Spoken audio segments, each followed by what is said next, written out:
शांति। दुनिया की सबसे ताकतवर चीज़ है लोहा, क्योंकि अनेक चीज़ों को काटता है। लोहे से ताकतवर आग, जो लोहे को भी पिघला देती है। आग से ताकतवर पानी, जो आग को भी बुझा देता है। पानी से ताकतवर मृत्यु, जो अनेकों को खा जाती है। पर इस मौत से भी ताकतवर है दुआएं, जो मौत को भी टाल देती है। इतनी असीम शक्ति है दुआओं में। मुझे महाभारत का एक प्रसंग याद आता है। दोनों तरफ युद्ध की चर्चाएं चल रही थी। एक प्रसंग में विदुर जी के प्रश्न को जवाब देते वक्त भीष्म पितामह कहते हैं, अगर युद्ध हुआ तो मेरे शस्त्र होंगे कौरवों के साथ, पर मेरे दिल की दुआएं होंगी पांडवों के साथ। इस महायुद्ध के परिणाम को हम अच्छी तरह जानते हैं। परमात्मा का साथ, धर्म का साथ और गुरुओं की दुआओं का साथ संख्या में कम होते हुए भी पांडवों को विजयी बना गया। इस दुआओं की असीम ताकत को हमारा देश प्राचीन काल से जानता है। इसके पीछे छुपे हुए आध्यात्मिक सिद्धांतों को कहो या विज्ञान को कहो, हमारे देशवासी जानते थे। इसलिए भारत देश की अनेक परंपराओं में हमारी संस्कृति ने नमस्कार और आशीर्वाद का बड़ा महत्व रखा। बच्चे का स्कूल जाना हो, कोई भी कला या विद्या का आरंभ हो, यात्रा पर जाना हो, कोई भी शुभ कार्य करना हो, इवन युद्ध पर जाते वक्त भी बहुत नम्रता से आशीर्वाद लिया जाता था परमात्मा का, देवताओं का, गुरुओं का, माता पिता का। इस आशीर्वाद की शक्ति को वो जानते थे। इवन बच्चे के जन्म के पहले से भी इन शुभ विचारों का एक ओरा उसके प्रति भेजा जाता था। क्या राज है इन आशीर्वाद के पीछे? चलो देखते हैं। दुआ या आशीर्वाद। वास्तव में दुआ शब्द का अर्थ है सच्चे दिल से किया गया शुभ संकल्प किसी के कल्याण का। इसमें सच्चा शब्द महत्वपूर्ण है, क्योंकि बदलते समय अनुसार नमस्कार आशीर्वाद भी आजकल केवल रिवाज बनकर रह गए। इसलिए सच्चाई को महत्व है, जिससे सच्चे फूल ही वातावरण को महकाते हैं, झूठे नहीं। सच्चा घी ताकत देता है, सच्चा सोना चमकता है। इसी प्रकार सच्चे दिल से किए गए शुभ संकल्प में सामने वाले का कल्याण करने की, रक्षा करने की एक असीम क्षमता होती है। चलो देखते कैसे रक्षा करता है ये। दुआओं के सिलसिले में दो क्षेत्र पाए जाते हैं, एक दुआ देने वाला और एक दुआ लेने वाला। वैसे दोनों ही क्षेत्र फायदे में होते हैं। चलो पहले देखते हैं दुआ लेने वाला फील्ड, जिसके प्रति दुआएं भेजी जा रही है। जब यहाँ से कोई भी व्यक्ति किसी के लिए अच्छा संकल्प भेजता है, शुभ विचार भेजता है, हर विचार एक तरंग का रूप लेता है।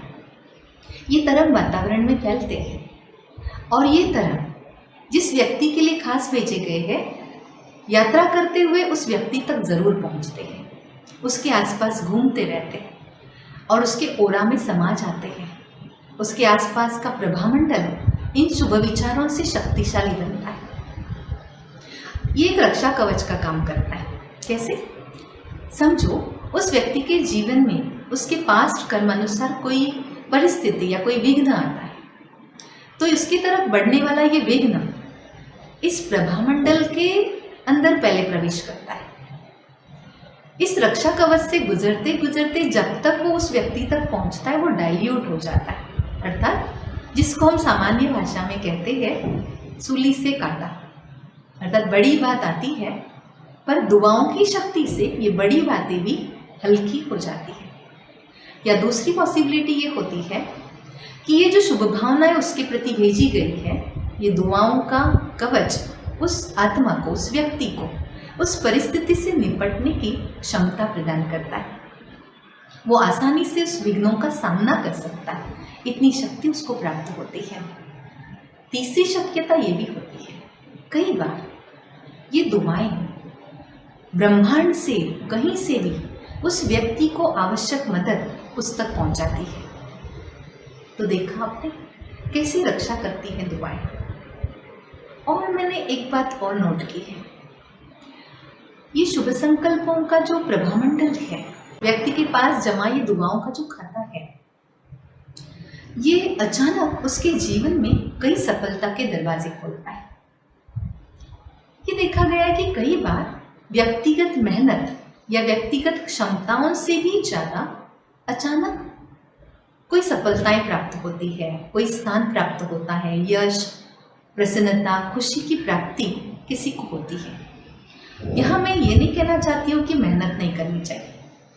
मेहनत से सफलता प्राप्त करना ये मानव का धर्म ही है, परंतु यहाँ मैं एक सूक्ष्म साइंस ही बताना चाहती हूँ। ऐसे देखा जाए तो योग्यताएं योग्य स्थान प्राप्त कराती है, पर कई बार ये देखा जाता है कि जिस व्यक्ति को छोटों की, बड़ों की, साथियों की, परमात्मा की दुआएं होती है, ऐसे व्यक्ति कई बार जिंदगी में पहले स्थान प्राप्त करते हैं और फिर ये दुआएं उसको स्थान देती है और उसके बाद उस स्थान के लिए आवश्यक योग्यताएं या क्षमताएं उसके अंदर भर देती है।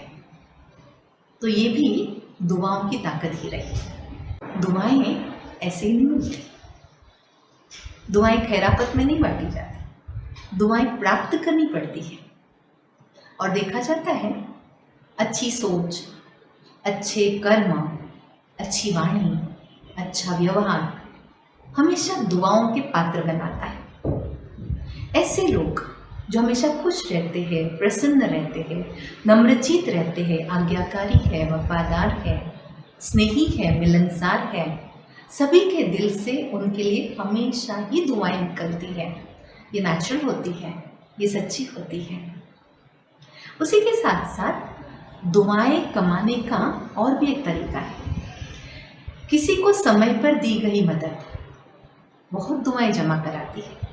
किसी के जीवन में उमंग उत्साह भरना, किसी को खुशियां देना, किसी को आगे बढ़ाना, ये ऐसे कर्म होते हैं, पुण्य कर्म, जो उस आत्मा को बहुत दुआएं प्राप्त कराते हैं। ये दुआओं का खजाना कम नहीं समझना। जैसे हमारे बैंक में जमा धनराशि समय आने पर हमको बहुत मदद करती है ना। हमने जमा किया लोक संग्रह परिस्थितियों में मदद के लिए हमारे पीछे खड़ा रहता है। इसी प्रकार से हमने जमा की हुई दुआएं भी हमेशा हमेशा हमारी मदद के लिए आगे आती है।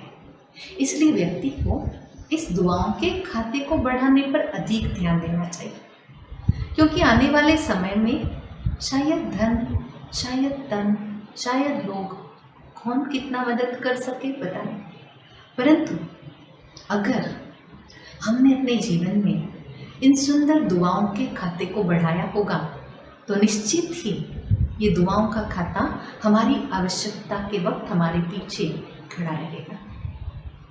अब इसके साथ साथ हम देखते दूसरे क्षेत्र की तरफ। दूसरा क्षेत्र वास्तव में पहला दुआ देने वाला व्यक्ति। दुआ देने वाला व्यक्ति भी बहुत इंपॉर्टेंट है। दुआ देना ये भी बहुत बड़ा कार्य है। भगवान तो कहते रहते कि हमेशा दुआएं दो और दुआएं लो। अब दुआ देने वाले को फायदा कैसे होता है? देखा जाता है कि दुआ देना अर्थात अंदर से एक शुभ संकल्प उत्पन्न करना, तो नेचुरल है कि जहां से वो शुभ संकल्प, कल्याण का संकल्प उत्पन्न होता है, पहले तो उस क्षेत्र को प्रभावित करेगा ना। अर्थात उस सकारात्मक संकल्प का फायदा सबसे पहले तो उस व्यक्ति को होगा जिसने उसे निर्माण किया। दूसरा फायदा देखा जाता है, जीवन एक प्रतिध्वनि की तरह है। लाइफ इज इको कहा जाता है। हम संसार में जो भेजते हैं वही तो हमारे पास आता है। अगर मैंने चारों तरफ ये दुआएं भेजी, आपका भला हो, आपका भला हो, आप सफल हो, आप खुश हो, आपके जीवन में शांति हो, तो मैंने जब चारों तरफ इस प्रकार की अच्छी दुआएं भेजी है तो ये दुआएं अनेकों तक पहुंचती है, उनको लाभ दिलाती है, उनके लाभ के कारण फिर उनसे दिल से दुआएं निकलती है और रिवर्स होके, मल्टीप्लाई होके ये सारा मेरी तरफ आता है। जैसे गुंबज में आवाज़ घूमता है ना, इसी प्रकार से जब मैंने कहा आपका भला हो, रिवर्स में मेरे पास आएगा चारों तरफ से आपका भला हो, आप खुश रहो, आपको सफलता मिले, है ना। तो दुआ देने में भी तो फायदा ही है ना। वास्तव में देना नहीं हुआ, ये तो अनेक गुना होके लेना हुआ। इसी प्रकार से देखा जाता है छोटी छोटी बातों में कैसे कमाई होती है। हमारे देश में ऐसी कई लोक कथाएं प्रसिद्ध हैं। ये लोक कथाएं इन रहस्यों को समझाती है। कहते एक किसान था जो हमेशा अच्छे क्वालिटी का अनाज प्राप्त करने के लिए प्रसिद्ध था, फर्स्ट नंबर लेता था। एक बार सारे मीडिया वाले इंटरव्यू लेने आ जाते कि कैसे पॉसिबल है, हर साल आप ही फर्स्ट अवार्ड कैसे लेते हैं, आपकी सफलता का राज क्या है। किसान मुस्कुरा के कहता है, मेरी खेती के आसपास जितनी भी खेती है उस खेती में मैं उसी क्वालिटी का बीज जो मेरी खेती में डाला जाता है, उसी क्वालिटी का बीज उन किसानों को मैं फ्री में देता। सभी को आश्चर्य लगता है कि कैसे पॉसिबल, आजकल की महंगाई के ज़माने में ये कैसे शक्य है। किसान मुस्कुरा के जवाब देता है, आपको पार परागण का नियम तो मालूम होगा ना।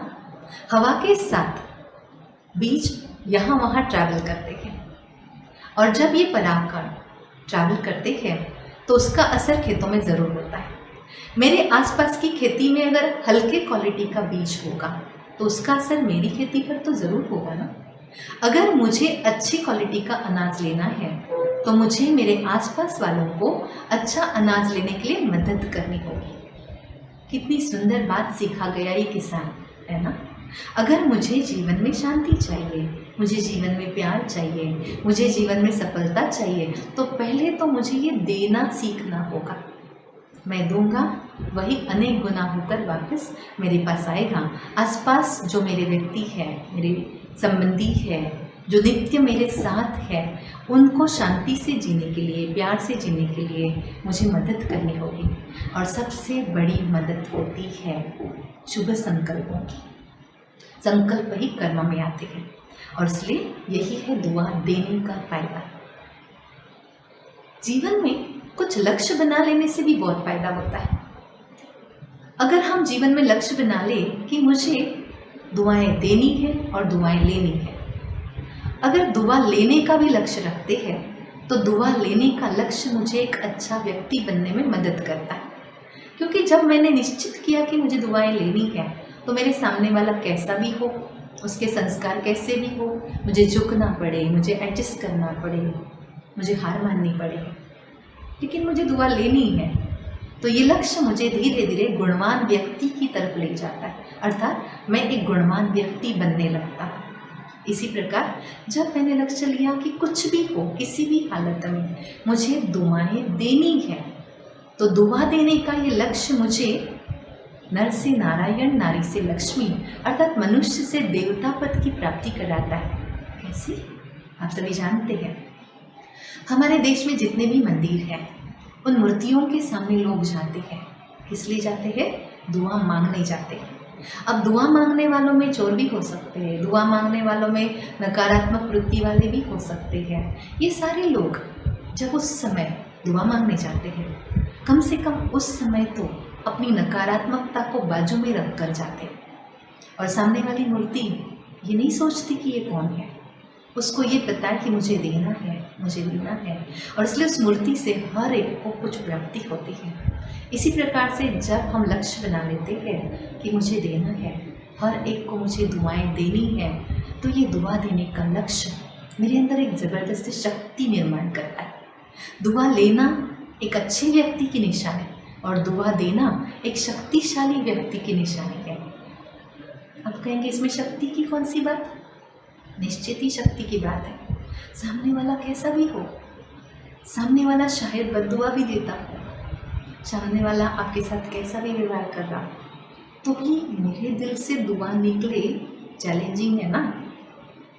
पर जब लक्ष्य निश्चित किया तो हम ये कर सकते हैं, ये हो सकता है, और यही लक्ष्य मुझे शक्तिशाली इंसान बनाता है।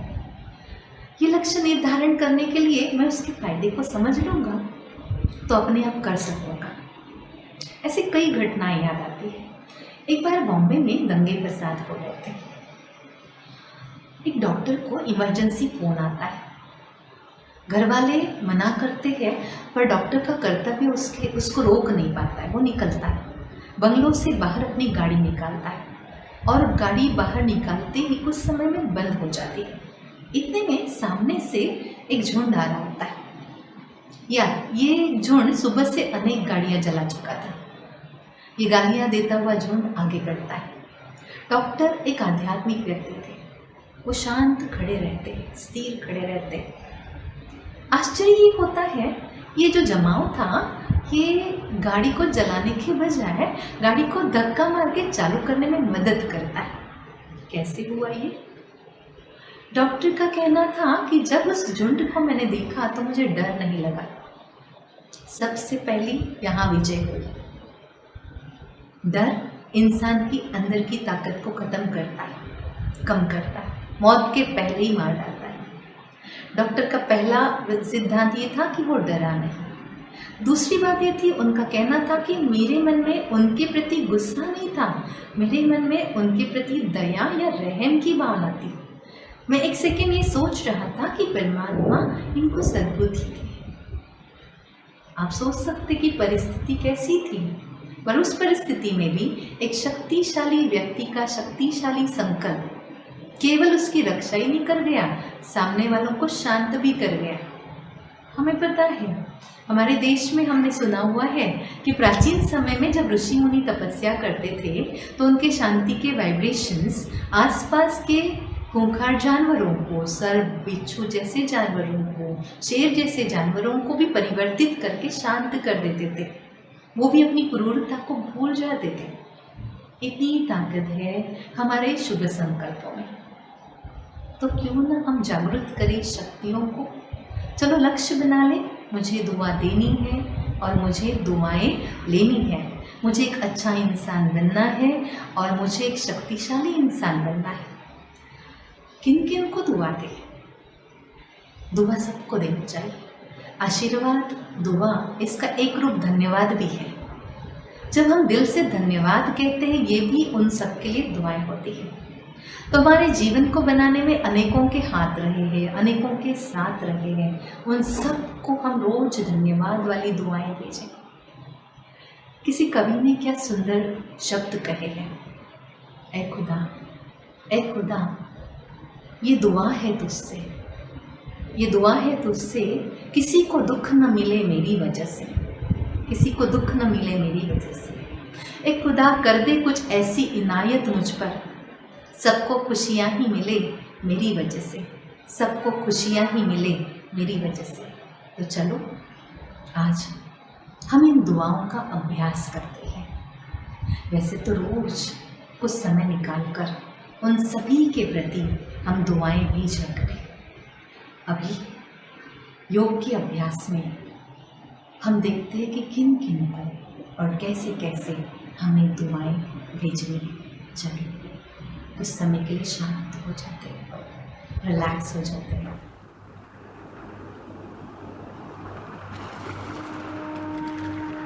ओम शांति। मैं अपने जीवन को बहुत ही ध्यान से देखती हूँ।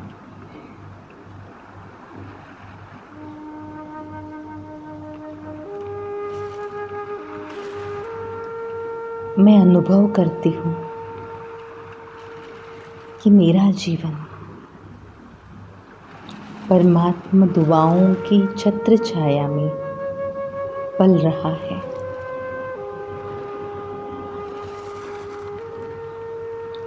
ये जीवन अनेकों की दुआओं से ही तो सींचा गया है।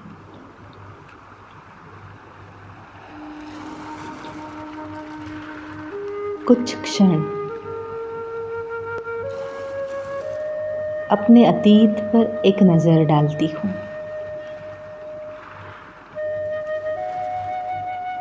जन्म से जन्मदाता माता पिता की दुआएं, हंसता खेलता परिवार,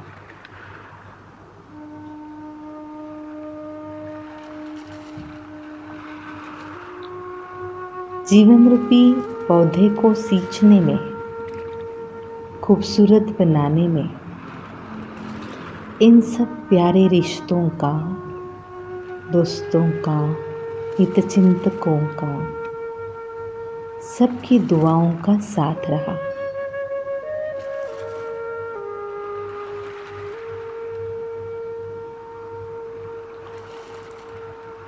जीवन के उस विशिष्ट डगर पर जहाँ से जीवन को एक दिशा मिलनी थी, वहाँ पर मिले हुए उन बड़ों का, शिक्षकों का, मार्गदर्शकों के दुआओं का वरदानी साया मैंने हमेशा अपने साथ पाया। और जब वो मकाम भी आया, जीवन को एक आध्यात्मिक उड़ान भरनी थी।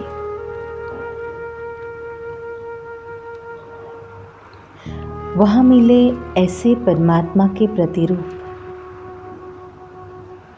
उनकी शक्तिशाली वरदानी दृष्टि,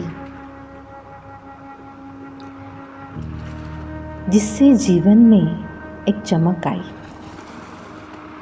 एक तेजस्वी लहर फैली।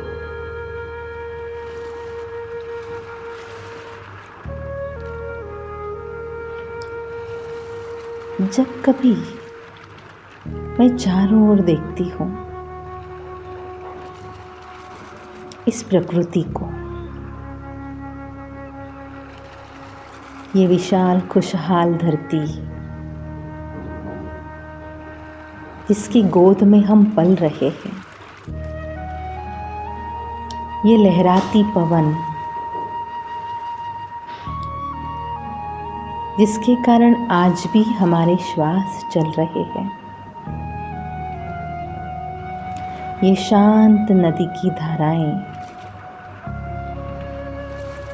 ये तपती सूरज की तेज किरणें,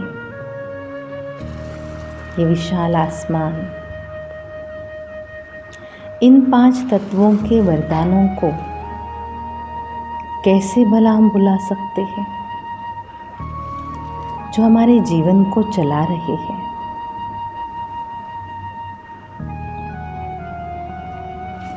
इन तत्वों को भी हम आज दिल से दुआएं देते हैं।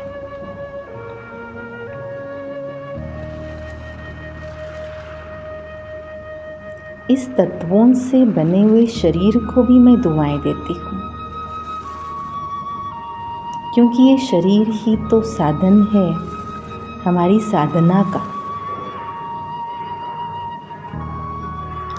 आज वो वक्त भी आता है जब इन सभी ने मुझे दुआओं से सींचकर योग्य बनाया। मुझे ये ऋण चुकाना है। मैं दिल से उन सभी का धन्यवाद करती हूँ। साथ ही साथ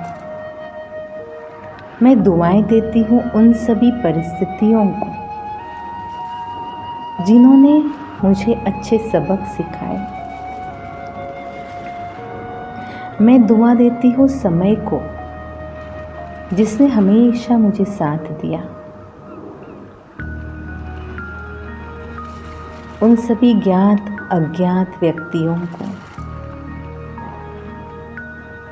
जिन्होंने हमारे जीवन में खुशियाँ लाई।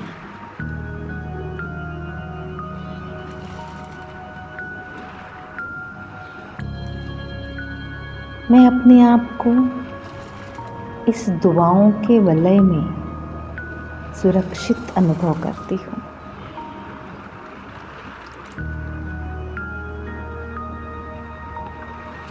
वर्तमान समय जब संपूर्ण विश्व एक नाजुक मोड़ से गुजर रहा है,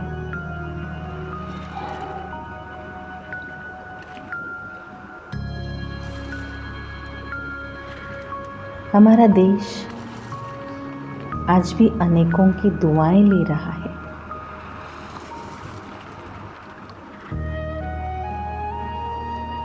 मैं घर बैठे उन सभी के लिए दुआओं की छत्रछाया भेजती हूँ। जो हमारे लिए लड़ रहे हैं, वो स्वास्थ्य कर्मचारी, वो सफाई कामगार, पुलिस कर्मचारी, किसान, वो अनेकों लोग जो हमारी निजी आवश्यकताओं को पूर्ण कर रहे हैं, उन सबको दिल से दुआएं। आप सभी स्वस्थ रहो, सुरक्षित रहो।